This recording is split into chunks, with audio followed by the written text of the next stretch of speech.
Welcome to another day at the Detail Garage. Today, me and Nick are going to show you 5 tips to cleaning this big ass truck outside and in the sun. So what I want to do is I want to start with those 5 tips before I even get into it. Tip number 1 is we need a good pressure washer and a really good foam cannon. Tip number 2, you want to use a...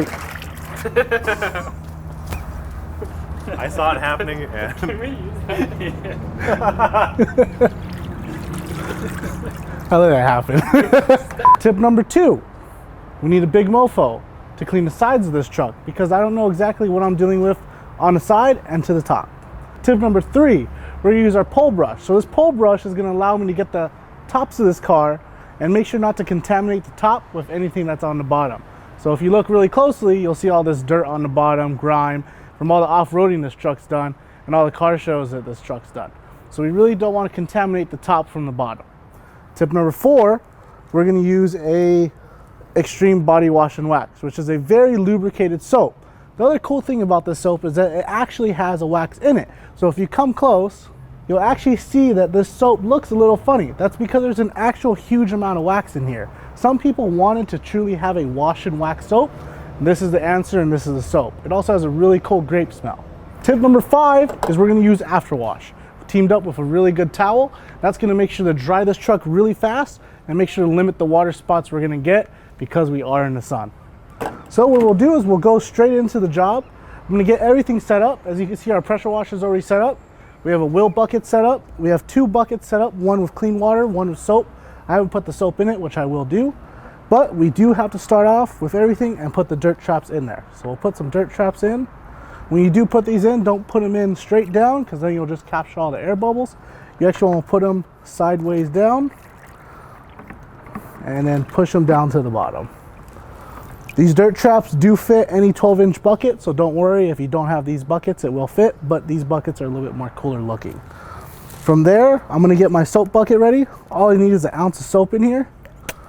That should be great. And then I'm going to get my foam gun ready. Already put the water up to the 900 mark and I'll put the soap up to the 1000 mark. There we go, we got it all nice and set up. When you do set up these foam cannons, don't shake them because then you'll just get a whole bunch of suds inside the bottle. All you have to do is simply lightly turn and just stir. And that'll get everything nice and evenly distributed in the bottles. You can see it's turning nice and purple and therefore it is ready. So Nick looks a little bored. So we're actually going to go ahead and start foaming the wheels first. From there we'll start scrubbing and then Nick will start helping me hit the body. Now we're going to go on to the wheels. I want to make sure to stress that you need to do the wheels first so you don't contaminate or get splashes onto the paint because then you're just working backwards. So I want to also, while I'm getting the wheels, is I want to actually get the undercarriage. So if you come a little closer, you can see this undercarriage is really dirty. And I want to make sure to clean it really well because Nick is going to actually dress this in the future. Also, if you notice, the wheels are also already clean because Nick already touched it with a ball buster and actually polished them out. But I just want to make sure to get a little extra cleaning and we'll probably throw on some wax when we're done. We're going to clean the inner barrel a little bit better and get the spokes a little bit more clean. So we're going to do a pre-rinse and I'll start with my pre-rinse. I'll go into a Diablo gel soak down and then I'll start scrubbing everything down with the brushes. After that, I'll rinse everything off and then I move on to the next wheel. Let's get started.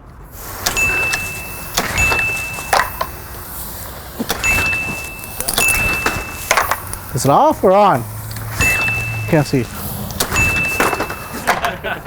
You just look like a little kid. Oh my gosh. It's no gas. They do. It's a prank. Did they break it?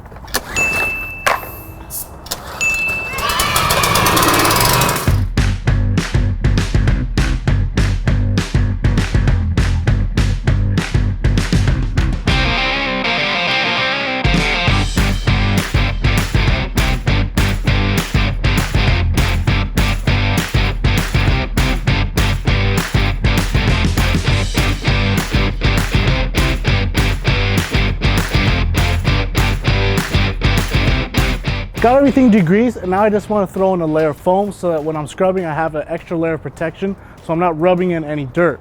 So everything got degreased under here with sticky wheel gel, and on the tire itself and rim I use Diablo gel.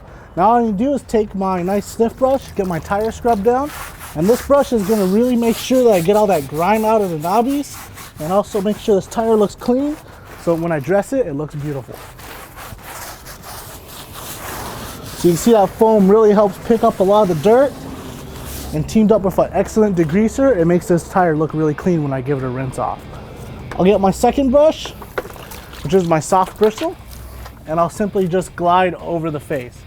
I don't really need to scrub because Nick already cleaned it, but I want to make sure to get any leftover dirt off.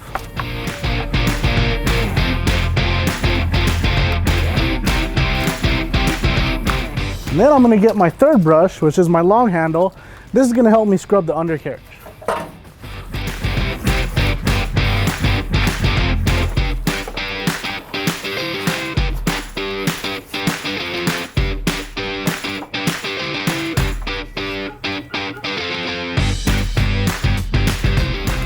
So now that I got everything scrubbed down and the foam's still sitting there, this is gonna really help the rinse off. I'm gonna rinse this off and we're gonna really see how clean this is.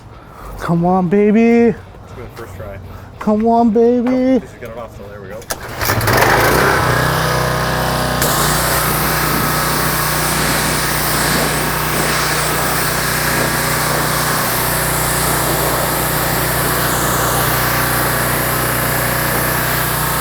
So after the rinse off, you can see these plastics look really clean.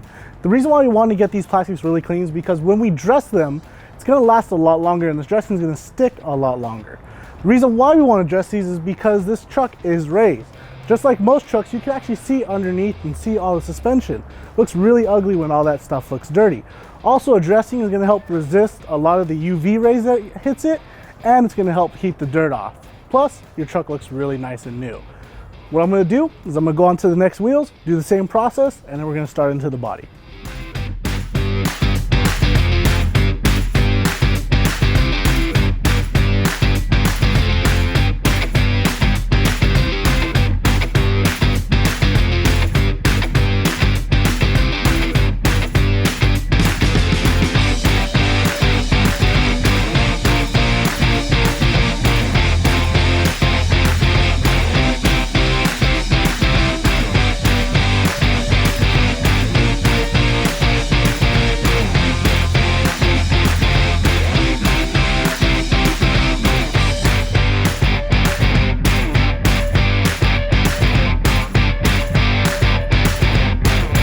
We have the bucket activated, now we need to go into the second step, which is actually getting this car a pre-rinse.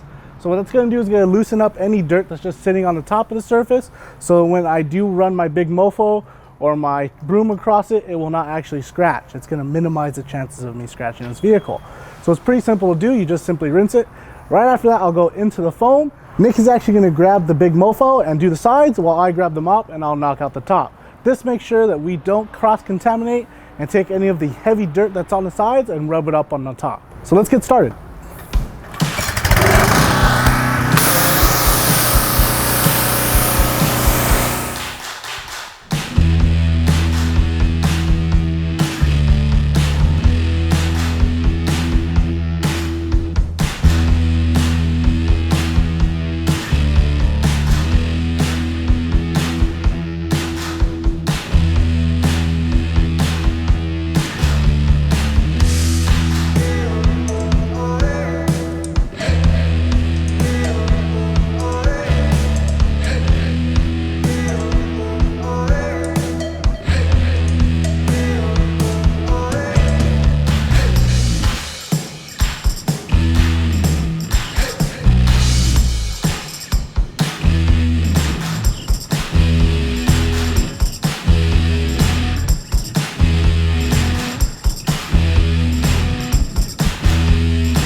So as you guys at home can see, we just finished washing off this Tundra. By using extreme body wash and wax, we took care of all that loose grime and debris that was on the surface while leaving behind a protective layer of wax that added shine and protection. Then we moved on to hitting it with the Big MoFo and the Wash Mop to hit those hard to reach areas. Now we're going to finish off with after wash. And this is a drying aid that takes care of any water spots that are on the surface to break the surface tension. This way we don't create any kind of staining. And it's also going to leave behind a freshly waxed look. So Jeremy, let's get to it.